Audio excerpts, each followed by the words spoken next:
Hello, Freddie. Hi to you from Mountain View, Silicon Valley. Hi, welcome back. It's been a little while. Apologies to our listeners.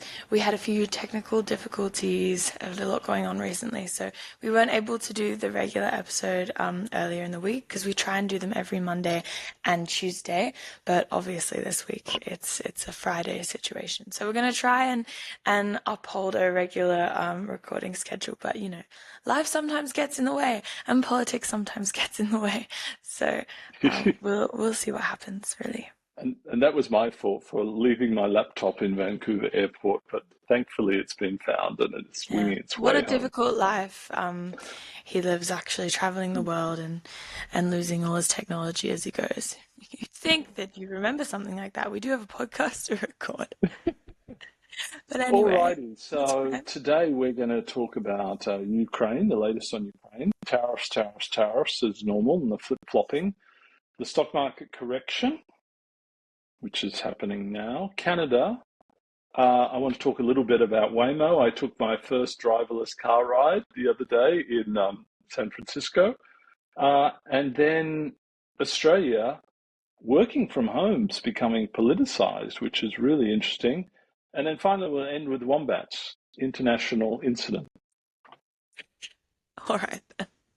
Okay, so we're going to start with tariffs, yeah? Ukraine. Oh, Ukraine. Okay. Oh, God. A lot of things to say. I'd like to start with, okay, so we all remember the press conference, obviously, that happened about Hmm. 2 weeks ago. And remember how Donald Trump completely verbally harassed Ukraine for not having the cards, when obviously the US is in the position to be dealing the cards to most countries. So it's quite interesting thing to say.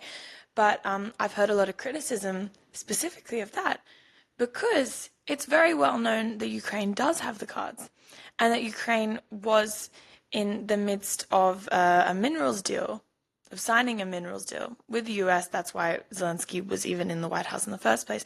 So I've heard a lot about that and whether the possibility of that deal will still go through or not, considering Ukraine does have some very valuable minerals which can be used from airplane manufacturing to everything that's within your phones. So I don't know if you have anything to say on that.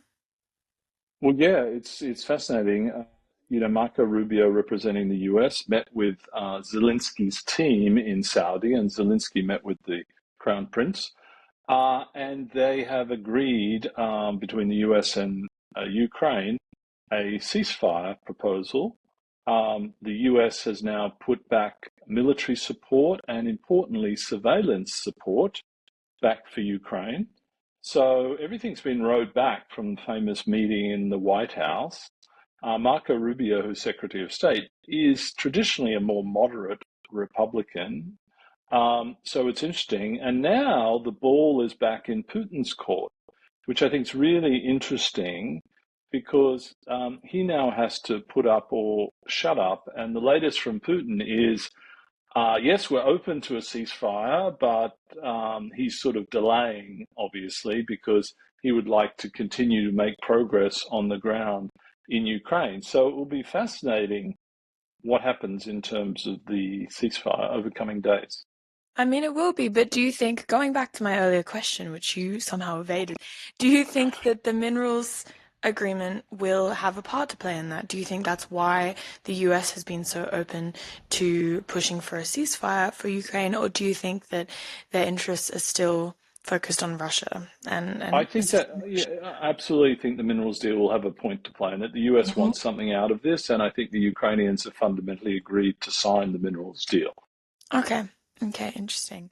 I mean, it's a massive handover of goods when you think about it. 50% of their minerals, 50% of the access to their minerals is an incredible thing to be handing over, but I guess when it's the sake of their sovereignty and of their independence as a state, you really have to give up everything in order to ensure security in that way. But I think it's interesting that you say the ball is now in Putin's court because I believe the ball was always in Putin's court. No, but he's had it all his own way so far. And of course, the Russians are still saying they don't accept European troops on the ground. in Ukraine. And so it's going to be fascinating how this turns out because the Europeans nor the Ukrainians won't agree to that. The Russians are now getting a bit pissy about France talking about extending their nuclear umbrella to the eastern front of NATO, which I think is a great move. Because Russia, I should say, has had its way all the time so far. So Putin doesn't like to not get his way. He's a bit like Trump in that way. I mean, of course, we were talking about this last week, and I think that I was a bit reactive to the idea because I just simply hadn't heard yet about that escalation of nuclear weapons and the fact that these countries were considering moving the front, you could say, of nuclear weapons further to Russia. But I suppose as Russia has been relocating their own missiles in Belarus as of recently, that's just my cat. Ignore him. In Belarus, as of recently, you really have to do something to counteract that. Otherwise, you're just waiting for them to launch an attack with absolutely no defenses. Well, So it's quite interesting. Sorry, it is interesting, Freddie, and France has always taken a more independent stance from the US, even from the days of Charles de Gaulle, the former premier of France, president of France, that they were not wanting to be part of the US system. And so, in a sense, they're more able to take leadership from a European point of view and bring the Europeans together because they had that somewhat more independent military and defense and nuclear deterrent. Yeah, I mean, that's very true. They are the European country that has the most nuclear plants, I believe. Yeah. Nuclear In terms weapons, of missiles, nuclear weapons, and maybe, but nuclear power also as well. nuclear Mm-hmm. plants for nuclear power. So they're really dependent on it, and it forms the basis of who they are as a country, you could even say. But sorry, my cat is just distracting me a little. Maybe he needs to be locked in a different room next time when I'm doing the podcast because It's rather entertaining. he's So I think playing that with the wires next to my the word computer. of the week is flip-flop, right? Because think about how far we've come from that White House meeting. Now the the power seems to be swinging a little bit back towards Ukraine, and they just made a huge drone attack on Moscow to just show their power that they've still got the ability to do that. So really fascinating. Well, yeah, definitely. I mean, it's also fascinating, all of this talk of nuclear weapons, it really comes back down to NATO and this idea of an alliance between these countries, and where is the real evidence that there is an alliance and support? And what is the likelihood now of Ukraine joining NATO? Is that necessary? Can France and the other European countries still back up Ukraine sufficiently without them joining NATO? Without them having a responsibility? There's a lot of questions around that. And obviously, Trump has been completely, brushing off the idea of Ukraine joining NATO. Every time he's asked that question, he goes, "Oh, well, we all know the answer to that question." So obviously his answer is no, that's not even a real option. So it'll be interesting to see how the West bows down to Russia in this sense, and if they don't push it any further. I don't think they'll bow down, Freddie. I think the Europeans now have some wind in their sails, and I think they're not going to agree to that. So should we move on to the flip-flopping of tariffs? Yes, we shall. We shall. That's all we ever seem to hear about recently. But of course, lots of numbers in that, a big numbers game. But yeah, let's get into it. So latest news, I will say, that only came out, I think, 20 minutes ago or something like this, is all the updates that have been happening on European tariffs. So obviously Trump posed tariffs against European goods, and then the Europeans did retaliatory tariffs on such goods like car manufacturing, bourbon, and a few other things.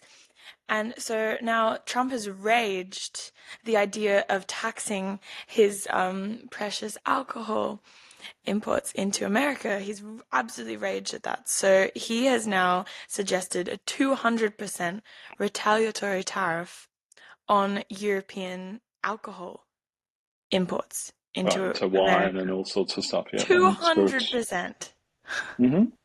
No, it's out of control. It's just crazy. Every day there's a new change.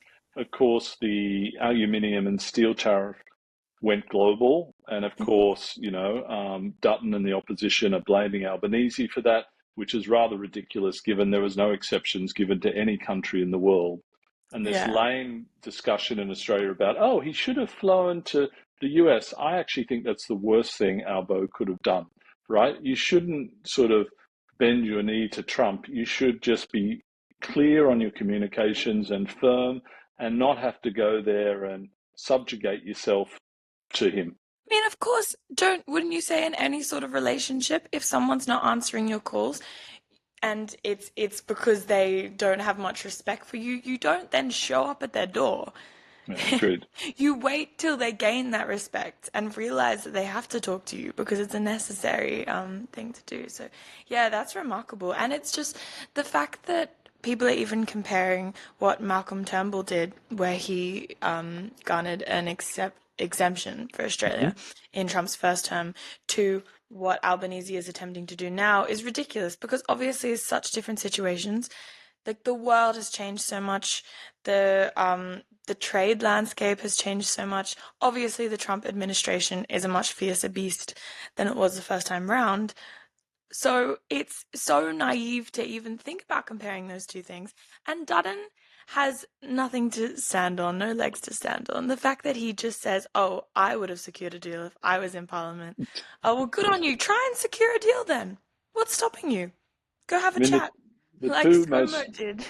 the two most recent people, Zelensky, that didn't go well, and now the Prime Minister of Ireland went there, and again, it got given a super hard time by Well, Trump. I mean, Ireland is very progressive in a lot of senses.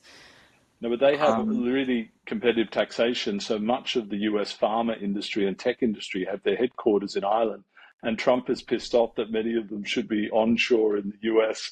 And he was giving them a hard time. And it's not your fault, it's the EU's fault, and blah, blah, yeah. blah.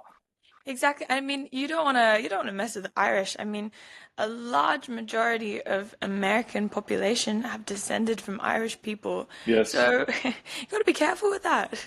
This is like your entire country is built off the backs of Irish people. You don't want to mess with them. Well, being in the US the last few days, and now the stock market's correcting, there's an absolute correction in the stock market today, down again. And I mean, this in the is going to, last week, let's just say this one statistic, the US stock market has lost 4 trillion. Mhm. 4 trillion. What a number. I mean, you could say it's unprecedented, but it really was expected considering everything that's been going on in America. So, But there's just so much uncertainty here. Businesses don't mm. know whether to invest. Nobody knows what's going on with the tariffs. It's chaos. It's real chaos. And I think it's going to come back to bite Trump and it's going to come back to bite America.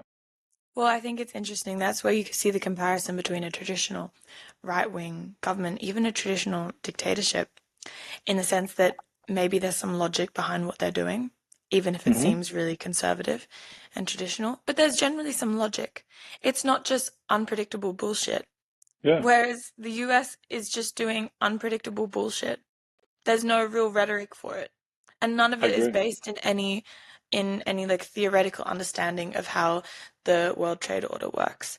It's also interesting, I was thinking how China obviously has always been out of the international rules-based order, this weird surprise player. You never know what they're gonna do. But now they're the ones Yes, always doing it by the rules, doing everything properly, submitting formal complaints to the WTO in hmm, order to get the US in trouble for raising tariffs against them. They're not just going out and complaining, they're submitting formal complaints yes. via the process that It's was amazing. established by the US in the past. Yep. So it really shows that they are willing to participate in this international forum that we've established, and that they're not just trying to, cause issues and rebel, you could say. But yeah, I think it's a wonderful point, and I think they're filling the void that the US has caused. And the question for everyone in the world is, who do you trust more, China or the US? I think times are changing, and maybe you might be better off trusting China. I think the trust level. This is how dramatic this whole change is. Well, yeah, exactly. If you'd said what 20 years ago, um, the US could become a dictatorship, everyone would have laughed in your face. But now it Hmm. doesn't seem so far from the truth. So it's amazing how fast things can change in these assumptions that you make about how the world order is structured. You can't make assumptions. You have to No, evaluate exactly. everything from scratch based on what's happening because really like nothing is dependable.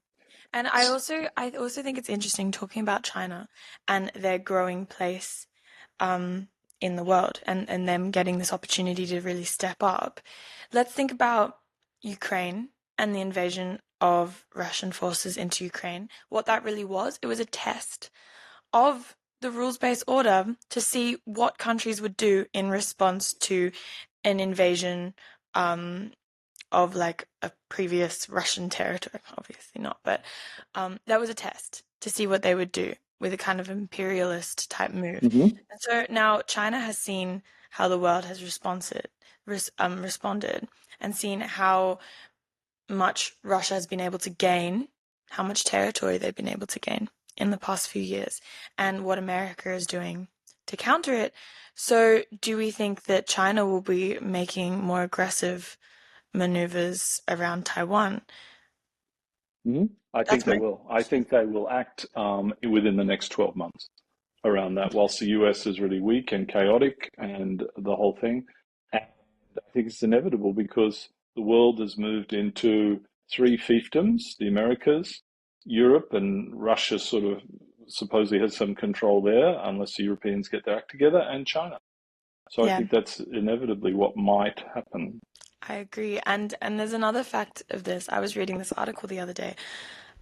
So Taiwan's main soft power, you could say, main defense was the fact that they produce 90% of the world's most Semiconductors. most advanced semiconductor chips, Hmm. right? That's what their Yep. specialty is. And that's why they have been protected for a long time because obviously China didn't feel like they could invade when they're relying so heavily on Hmm. these semiconductor chips. I mean, 50% of these semiconductors, I think, go to China.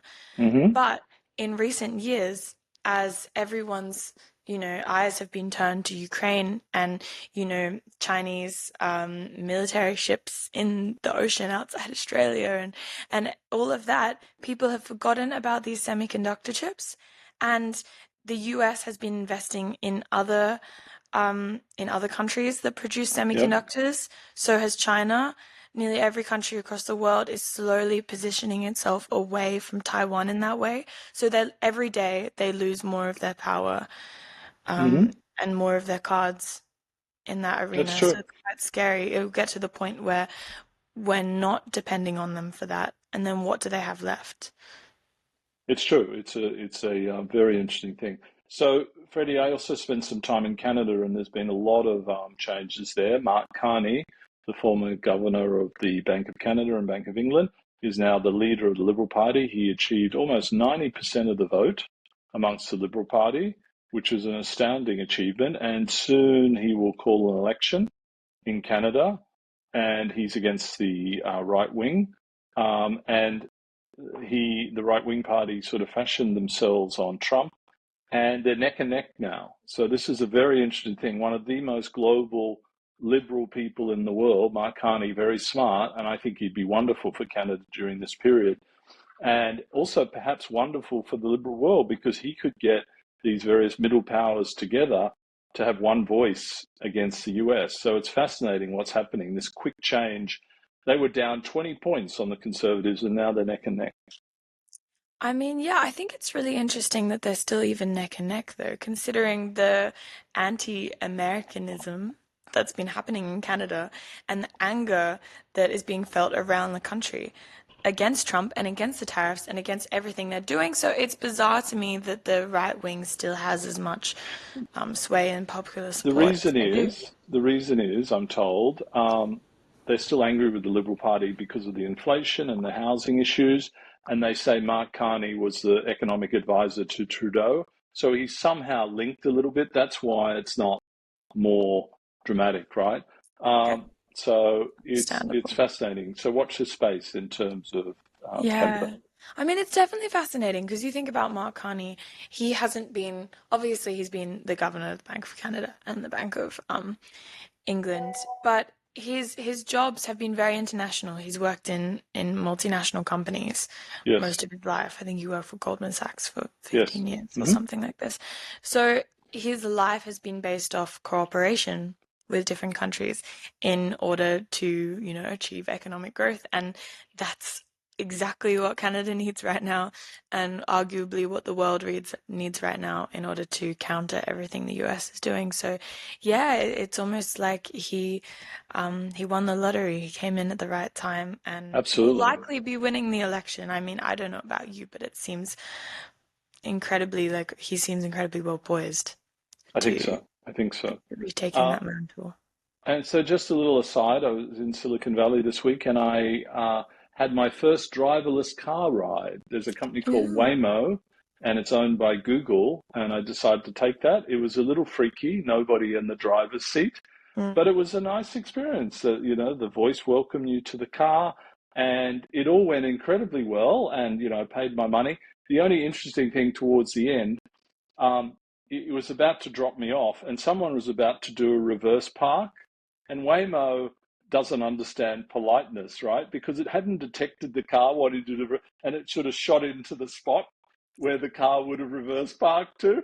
And so it's very interesting, right? The technology couldn't anticipate that someone wanted to reverse, but he wasn't in the spot, so it wasn't dangerous or anything. So it's just fascinating. But it was a really great experience and an insight into the world we're all going to be living in the not too distant future. I mean, definitely. And I agree that that's quite fascinating. I know that Waymo and Uber have had difficulties in the past. They've gone to court a few times, suing each other, but now I suppose they're all right. I don't know. I think that sure, that's a fun little novelty, to escape from a bit of the depressing politics that are going on at the moment. But I feel like driverless cars are not the first thing on my agenda, to be honest. I would appreciate a world where, public transport is getting better rather than where like improving the benefits of our cars and our independent like motor vehicles, because they're only going to be for the wealthy in the beginning, naturally. Long So over just time, they'll be for everyone, and the world will over be a safer time. place, right? Because there won't be as many car accidents, etc. But it's So also, anyway, think of the dependency that then you're putting on the internet and on technology. That's true. technology, especially with the rise of AI, especially with the rise of quantum computing, which is going to support more advanced, AI processes. Think Yep. of how powerful these formulas, these algorithms can become. Well, I'm almost finished the book you gave me, 2062, and it is rather scary, the rise of drones and AI and everything. So I'll give Maybe we'll that back talk to you about when I'm that in a back. future episode, so you guys Absolutely. get excited about that. And the But other it's been thing, great. Oh, you have one more thing sorry, to say? Go on, sorry, go on. go ahead. There you go. No, no, go. No, I was going to I go was on to going a to new end topic. the thing, so you go on to the new topic. Oh, okay. The last topic I wanted to talk about was the fact that working from home has been somewhat politicized in Australia. The Mm. coalition is saying, oh, they want all public servants back to work 5 days a week. I mean, I just find it so backward and archaic, and it's so lacking in understanding of the way people work. It just astounds me. I don't know what you think about it, Freddie. I mean, I just think that the coalition are not very accepting of anyone who is dealing with other things in their life. They're very traditional.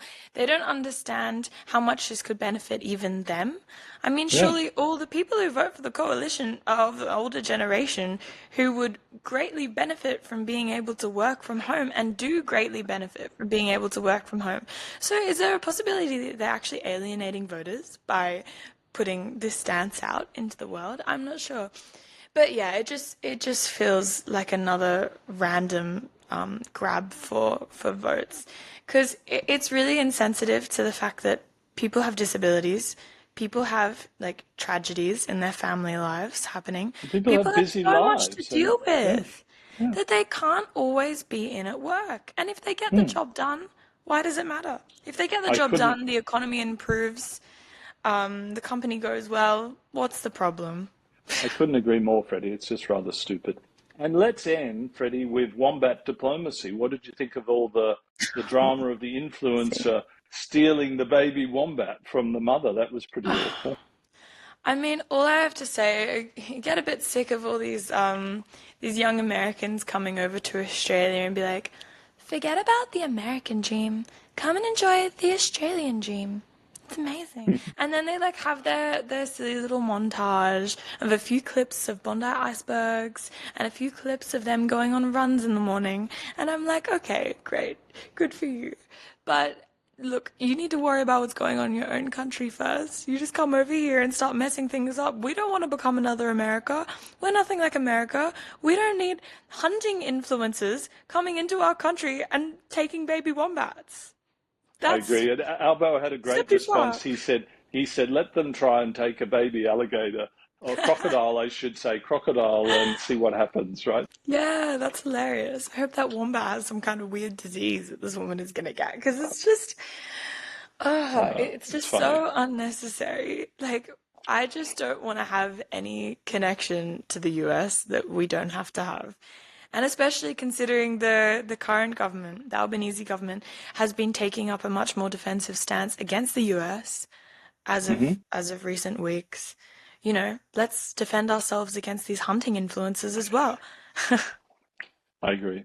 Well, Freddie, Yeah. lovely speaking to you. Thanks for listening, everyone, and we will see you again next week. Okay. Bye, everyone. Bye.